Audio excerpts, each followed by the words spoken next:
Hi everybody, I'm here to report on yesterday's magnificent 4-2 win at Ibrox against Hearts. And in a must-win game, we did win it. So that's the bottom line, really. But having said that, we played well. I don't think anybody was really poor. We played well. We deserved to win. We could have scored a few more goals. But this match had everything. It was end to end, although mainly us going towards their end.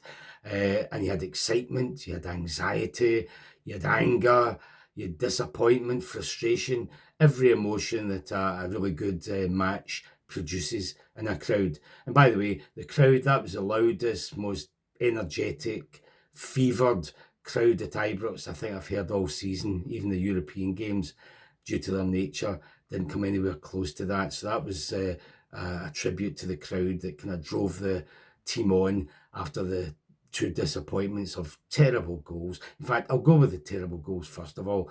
For the first 15 minutes, Rangers were in control. We were looking good. We were doing most of the attacking. They'd hardly been in our half. And then out of nothing, I mean, really out of nothing, they opened the scoring.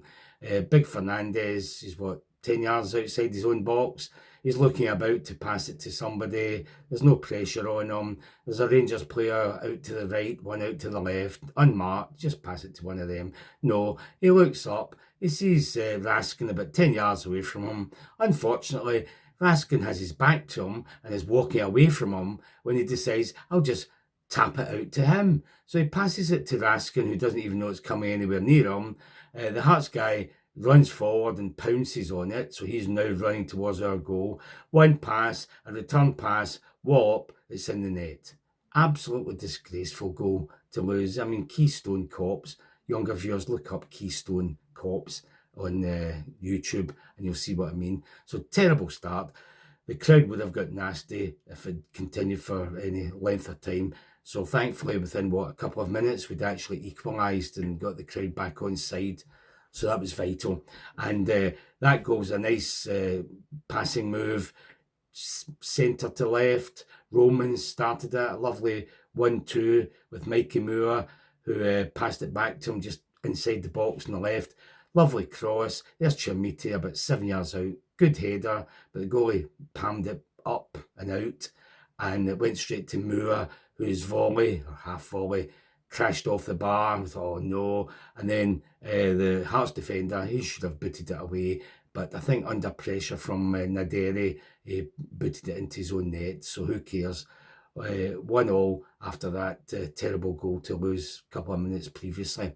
So continued from where it had been before. I was doing all the pressing, making all the moves, etc.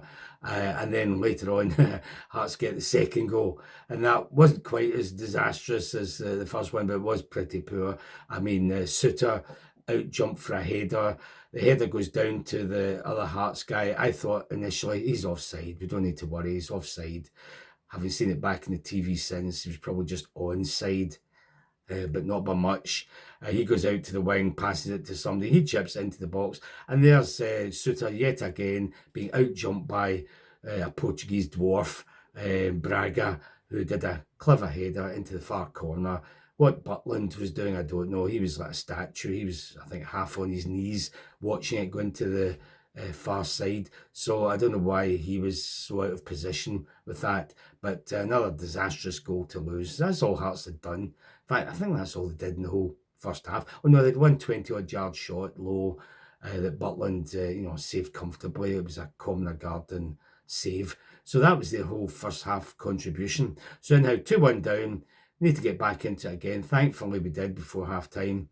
And this came from Skov Olsen actually winning the ball in our box. So he won the ball, went forward, did a 1-2 with Fernandez, I think it was. Might have been Chukwani, I'm not sure. Ran about 20 yards up the field, inside right position. And then lovely pass through to Naderi, who took it on, sort of brushed aside a guy. Another nice pass through to Chermiti. His first shot was blocked by the sliding in Halkett, and it came back to him and he just fired it in at the near post. So great goal, great move, great goal, 2 each. So we're happy at half time, but knowing we've got to do better up front in the second half. When the third goal came, again, Chermiti, his second of the game, and a move that went up from the left to the middle to the right. I can't remember who passed it up to Skov Olsen.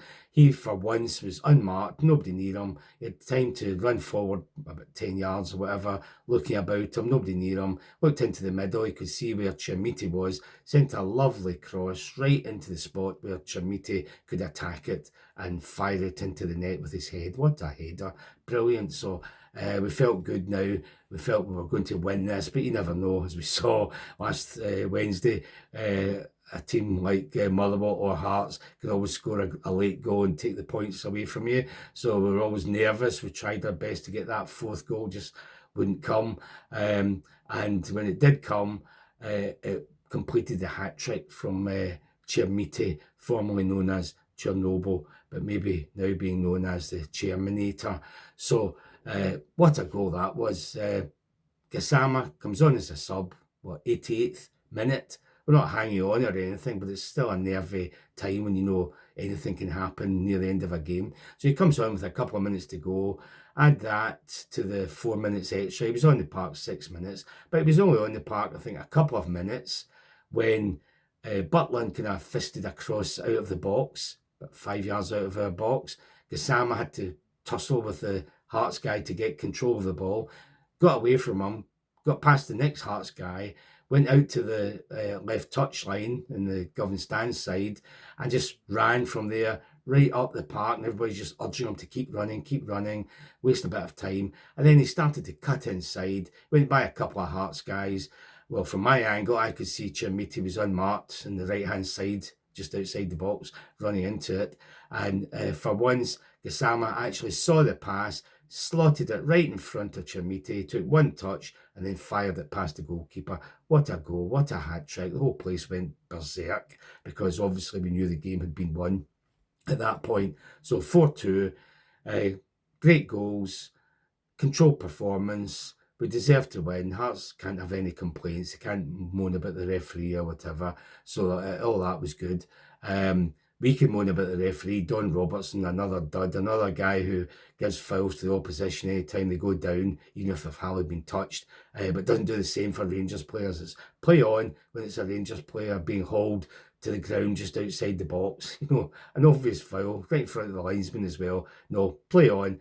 A couple of handballs, play on. Not penalty handball. Well, there's one that was a claim for a penalty, but you can't give that when I think it was Finlay headed it down onto his own hand. You can't give a penalty for that. But there was a couple outside the box which should have been a foul, and he just plays on. I mean, just ridiculous. So he's another dud. He's another Willie Collum protege, another graduate from the Lawwell School of Refereeing, and I think we'll be finding a lot more of these in the coming weeks, and worse ones than him, actually, the likes of Clancy and Walsh. They're up the top of the class, so we'll be using them, or they'll be trying to interfere with our title challenge in the next few weeks. So we have to play well. We have to play as we did yesterday, with that intensity after we got over the trundling about at the back in the first half. At least it was a bit more intense. I don't like Raskin playing so deep. I always think he's going to either get dispossessed when he's playing just in front of the two central defenders, or he's going to do a slack pass and give the ball away, and all of a sudden they're bearing down on your central defence. So I don't like to see him that deep. Play him further up where he's not such a liability, I suppose.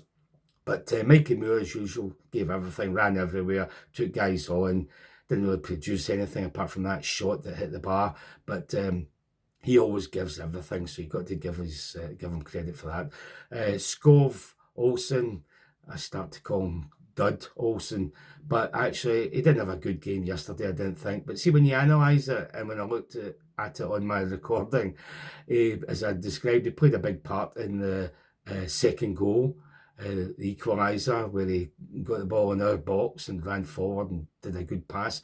And then the third goal, the header, he was the one that got the ball, ran up the wing, unchallenged, of course, and then put a lovely cross in for Chermiti to bury it with his head. So he had a part in 2 goals, an assist in the third goal. So I suppose you can't complain from that point of view, but he's got to do a lot more. He's got to take people on and shows that he is a winger, although maybe he isn't a winger, maybe he's a number 10. So we'll see in the coming weeks if that improves as well. So onwards and upwards, a whole week of training. Don't think we've any further injuries. Livy away on Sunday, I think it is, or Saturday. Let's beat them and look forward to Celtic the following week.